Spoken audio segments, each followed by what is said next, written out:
Well, hello there. My name is X, and I've spent a fair bit of time on the road. You see a lot crisscrossing this country. You see the big cities, the endless ribbons of highway packed bumper to bumper with people going somewhere important, or at least somewhere fast. New York, LA, Chicago. They get all the press. But America's a big place, and for every packed metropolis, there's a corner of the map that's, well, empty. Today we're heading to those corners. We're going to places where the loudest sound is the wind, and your own thoughts can feel like a crowd. Forget about traffic jams. Forget about that neighbor who insists on mowing his lawn at 7 a.m. on a Saturday. Forget about circling the block for 20 minutes, just to find a parking spot that someone else inevitably steals. We're talking about a different kind of living. These are the loneliest towns in America, and we're ranking them by a few simple metrics. How remote they are, how few people call them home, and just how hard it is to get there in the first place. These are places where the silence is so thick you can almost touch it. Out here, running out of milk isn't just an inconvenience. It's a major life decision that might involve a 2-hour drive. Small talk can sometimes mean, quite literally, talking to yourself. And the folks who choose to live this way, they're a different breed. They've made a conscious choice to trade convenience for solitude. Stick with me, because the place we've got at number 1, well, it barely feels connected to the modern world at all. It's a trip worth taking, I promise you that.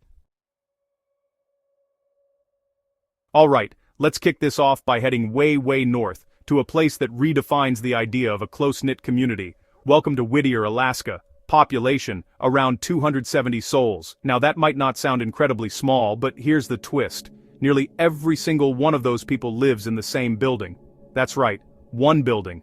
The Begich Towers, a 14-story concrete relic from the Cold War, isn't just an apartment complex, it's the entire town.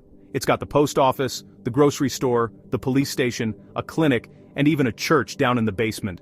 Imagine that. Your neighbor isn't just next door, they're your grocer, your mailman, and maybe your mayor. You can live your entire life in slippers if you really want to, but this cozy setup is born from pure, hard-nosed necessity. Whittier is trapped between impassable mountains and the icy waters of Prince William Sound. For most of the year, the only way in or out by land is through the Anton Anderson Memorial Tunnel, a 2.5-mile one-lane passage that you have to share with the railroad. The tunnel operates on a strict schedule, closing down completely overnight. If you miss that last 10:30 p.m. opening, you're not going anywhere.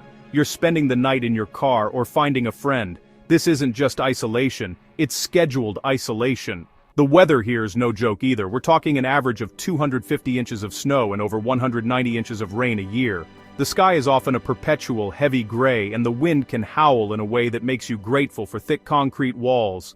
Living in Whittier means accepting that nature is in charge. It dictates when you can leave, when you can get supplies, and when you're stuck inside, looking out the window at the same 100 or so faces you see every single day.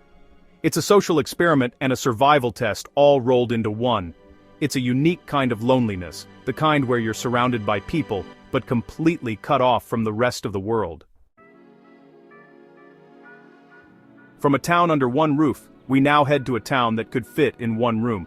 Folks, meet Monowai, Nebraska. If you're looking for the smallest incorporated town in America, you've found it. And when I say small, I mean it. The official population according to the U.S. Census is 1. Just 1.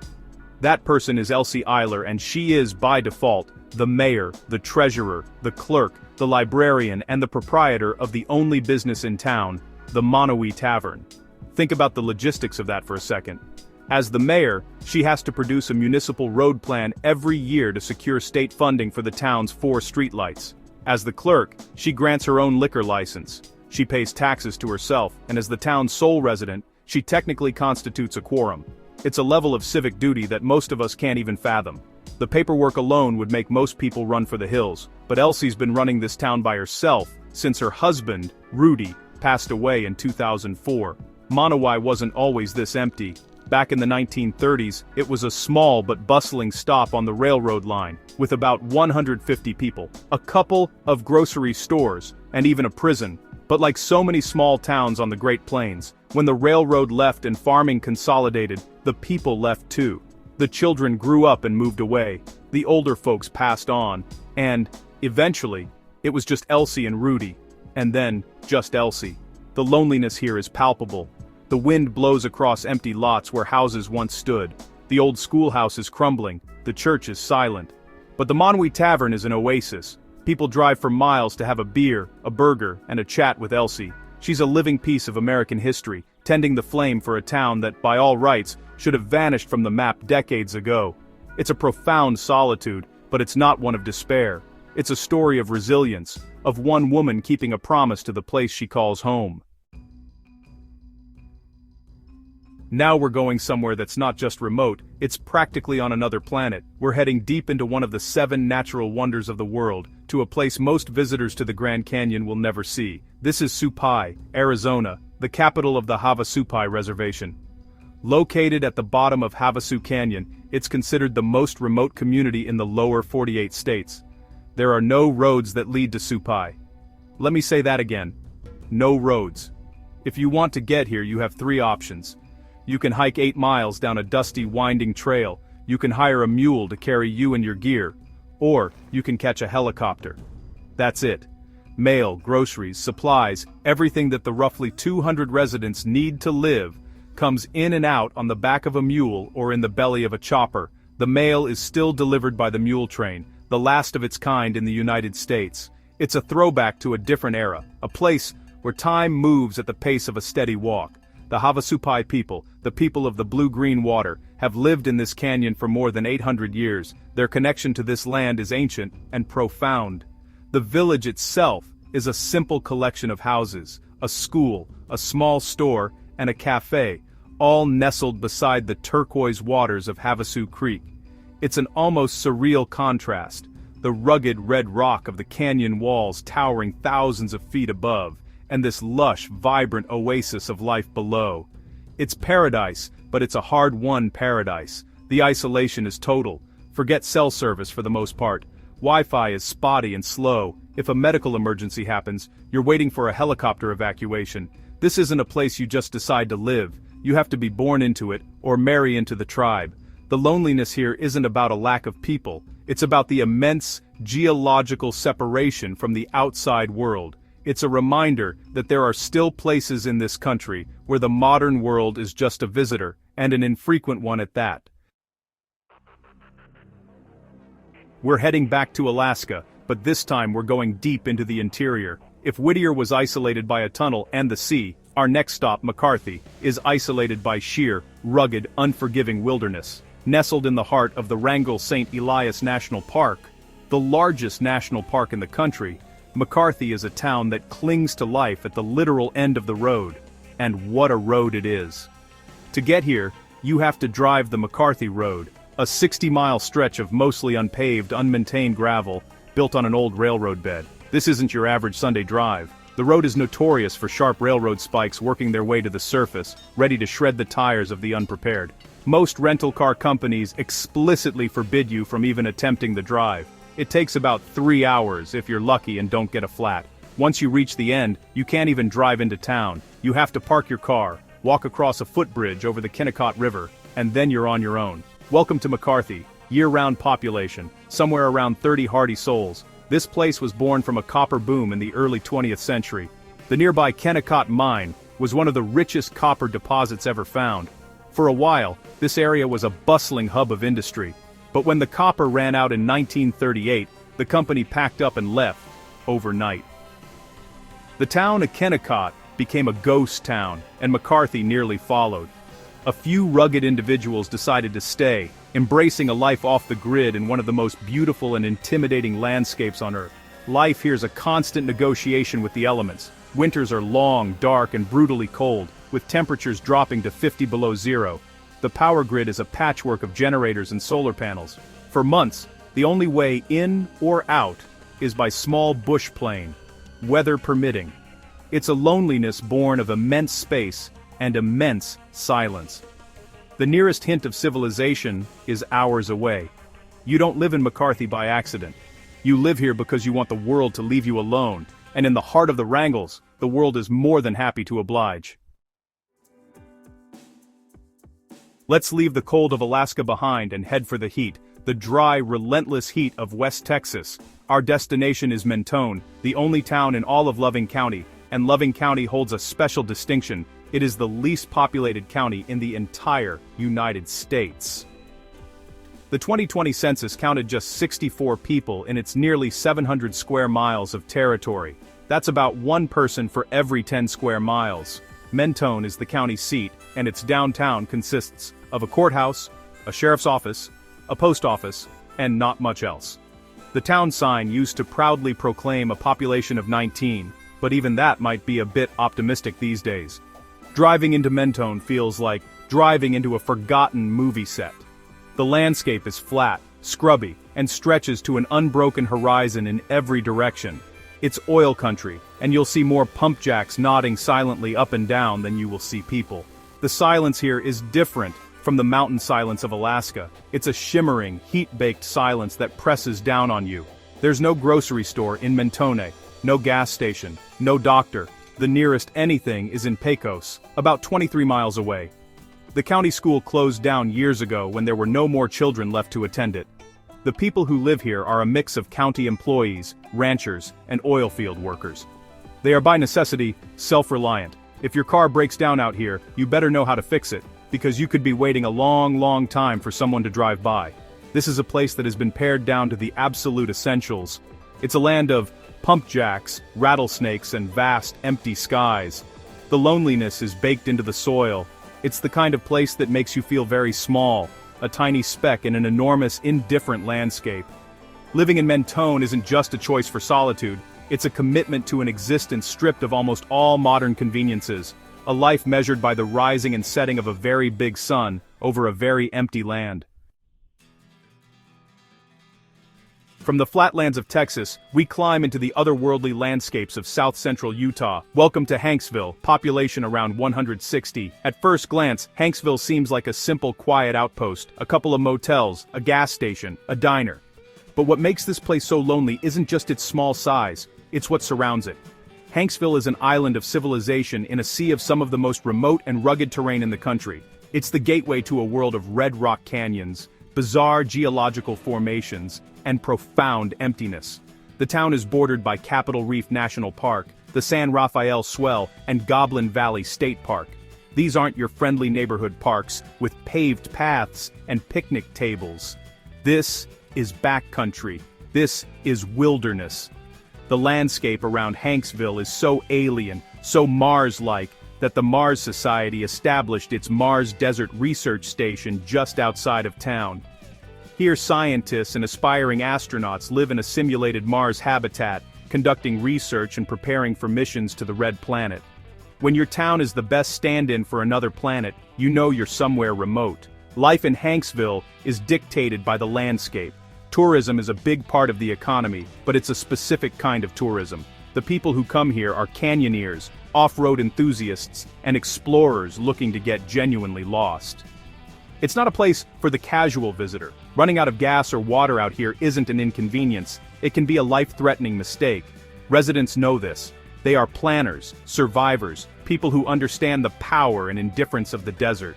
The loneliness of Hanksville is a loneliness of scale. You can stand on a ridge just outside of town and see for 100 miles in every direction, and in that entire vista, you might not see a single sign of human activity other than the road you came in on. The silence is absolute, broken only by the wind whistling through the canyons. It's a place that forces you to confront your own insignificance in the face of geologic time, a humbling and, for some, a deeply peaceful experience. There's a stretch of highway in Nevada, US Route 50, that was famously dubbed the loneliest road in America by Life magazine back in 1986. They meant it as an insult, a warning to travelers to avoid this vast, empty expanse. But the state of Nevada, in a brilliant move, embraced it. And right in the middle of this legendary stretch of solitude, you'll find the town of Eureka. With a population hovering around 400, it's a surprisingly well-preserved relic of the Old West, billing itself as the friendliest town on the loneliest road. The nickname is no exaggeration. The drive to Eureka from either direction is a lesson in emptiness. You'll travel for miles and miles through high desert basins and over mountain passes without seeing another car, let alone a town. The landscape is stark, beautiful, and honestly, kind of hypnotic. When you finally roll into Eureka, it feels like a genuine discovery. The town is dominated by its beautifully restored 1879 courthouse and a historic opera house, both testaments to a time when it was a booming silver mining town with thousands of residents. Today, that boom is a distant echo. The quiet in Eureka is a heavy, physical thing. At night you can stand in the middle of Main Street and the only sound will be the hum of a distant electrical transformer or the clinking of the flagpole rope against the pole. The sky is so dark that the Milky Way looks like a cloud. It's a place where you really feel the immense weight of the surrounding emptiness, the sheer distance to anywhere else. The people who live in Eureka are tied to the land, to the history of mining, and to a pace of life that has all but vanished from the rest of the country. They are accustomed to the quiet, they know their neighbors, and they rely on each other. It's a loneliness that comes with a strange sense of community. You might be 100 miles from the nearest city, but in a town this small, you're never truly alone. You're just part of a small, resilient island of humanity in a vast sea of sagebrush. We're heading back to Texas, but this time to a place with a different kind of heat, a different kind of edge. This is Terlingua, a ghost town that refuses to give up the ghost. Perched on the edge of Big Bend National Park in the Chihuahuan Desert, Terlingua is a place of harsh beauty and even harsher realities. In the early 1900s, it was a thriving mining community, digging mercury out of the ground. When the mine went bust in the 1940s, everyone left. The place was abandoned, left to crumble under the brutal Texas sun. But then, in the 60s and 70s, a strange thing happened. People started coming back, not miners, but river guides, artists, musicians, and folks who just wanted to live as far off the grid as possible. They moved into the old miners' ruins, patched up the roofs, and built a new community on the bones of the old one. Today, the population is a fiercely independent bunch of maybe 100 people, depending on who you ask and what day it is. It's a place that attracts people who don't fit in anywhere else. The heart of the town is the Starlight Theater, a restaurant and bar built in the ruins of the old movie house, which famously had no roof. And the front porch of the Terlingua Trading Company is the town's living room, where locals and tourists gather at sunset to drink beer, play music, and watch the sky catch fire over the Chisos Mountains. It's a community, but a loose one. People here value their privacy and their independence above all else. Life in Terlingua is a daily battle with the desert. Water is scarce and precious. Summers are relentlessly hot, with temperatures soaring well over 100 degrees. The landscape is thorny, rocky, and home to things that can bite, sting, or stick you. The loneliness here is a wild, untamed thing. It's the freedom to be whoever you want to be, but it comes at the price of comfort and convenience. It's a place for survivors, dreamers, and outlaws, all living on their own terms under a vast, unforgiving sky. Just a couple of hours north of Terlingua, in the same high desert of West Texas, lies a town that has turned loneliness into an art form, literally. This is Marfa. On paper, it's a small remote town of about 1,700 people, surrounded by hundreds of miles of ranch land. It's a long, straight drive from anywhere, but Marfa is not your typical sleepy Texas town. It's an international art world destination, a place where minimalist art and cowboy culture collide in the middle of nowhere. The transformation began in the 1970s when the minimalist artist Donald Judd left the New York art scene and moved here, seeking space. He bought up old army barracks, hangars, and downtown buildings, turning them into massive, permanent installations for his work and the work of his contemporaries. He wanted his art to have a permanent relationship with the landscape, and in Marfa, he found the perfect empty canvas. His presence acted like a magnet, slowly drawing other artists, writers, and creative types to this remote corner of the world. The result is a town of bizarre contrasts. You'll see a dusty pickup truck parked next to a Prada store. Except, the Prada store is a permanent art installation in the middle of the desert that you can't actually go into. You'll find world-class cuisine served out of a food truck and art galleries housed in old gas stations. It's a place where you can spend your day contemplating massive concrete sculptures, and your night trying to spot the mysterious, unexplained Marfa lights that dance on the horizon. But beneath the hip, artistic veneer, Marfa is still profoundly isolated. The art scene is a bubble in a vast ocean of emptiness. The pace of life is incredibly slow. Businesses keep odd hours. or sometimes just don't open at all. There's a feeling that the town operates on its own time, indifferent to the outside world. It's a curated loneliness, a place where people come specifically to experience solitude, to find creative inspiration in the silence and the immense open space. It's loneliness as a luxury good. And here we are. Number 1. You might be expecting some extreme, inaccessible peak in Alaska or a forgotten desert ruin, but our loneliest town is something different. It's a loneliness of quiet dignity, of immense rolling space. Welcome to Valentine, Nebraska, the heart of the Sandhills. With a population of about 2,600, it's the largest town on our list, but don't let that fool you. The loneliness here isn't about a lack of people in the town. It's about the staggering lack of people everywhere else. Valentine is the hub for Cherry County, which is larger than the entire state of Connecticut, but has a population of less than 6,000. The Sandhills region is one of the most remote and sparsely populated areas in the entire country. It's a vast, grass-stabilized sand dune ecosystem, an endless sea of rolling hills that stretches to the horizon in every direction. Ranching is the only way of life out here, and ranches are measured not in acres but in square miles. Your nearest neighbor might be 20 or 30 miles down a winding dirt road. This is a place of profound quiet, the kind of quiet that lets you hear the grass grow, the cattle lowing from a mile away, the cry of a hawk circling high overhead. The sky is enormous, a blue dome that feels like it goes on forever. At night, with zero light pollution, the stars are so bright they seem close enough to touch. Life here moves with the seasons, not the clock. It's a life of hard work, of self-reliance, and of deep connection to the land. Getting to Valentine means committing to a long drive through this beautiful, hypnotic emptiness. It's a place you have to seek out. The people here have chosen this life. They haven't been pushed to the fringes. They are the center of their own universe. This is the loneliness of the Great Plains, a solitude that isn't empty, but full of nature, full of space, and full of a calm, quiet rhythm that the modern world has all but forgotten. It's a choice to live a life measured by horizons, not by minutes. And that, to me, feels like the deepest, most profound kind of solitude America has to offer.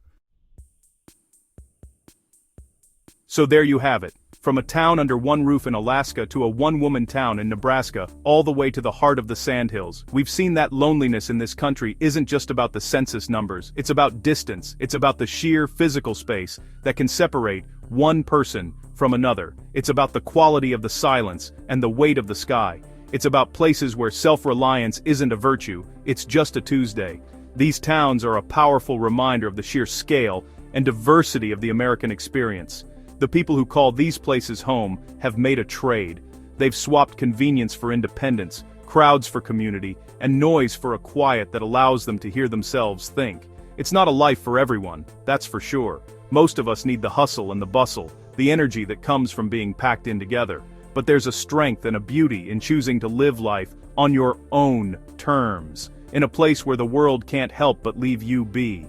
So, the next time you're stuck in traffic, or your neighbor's dog won't stop barking, or you just can't find a moment of peace, maybe think about these places. Think about the silence of the desert, the vastness of the plains, and the quiet dignity of a life lived at the end of the road. Who knows, if you ever really need a break from it all, maybe one of these lonely towns is calling your name. Thanks for coming along for the ride. I'll see you out there.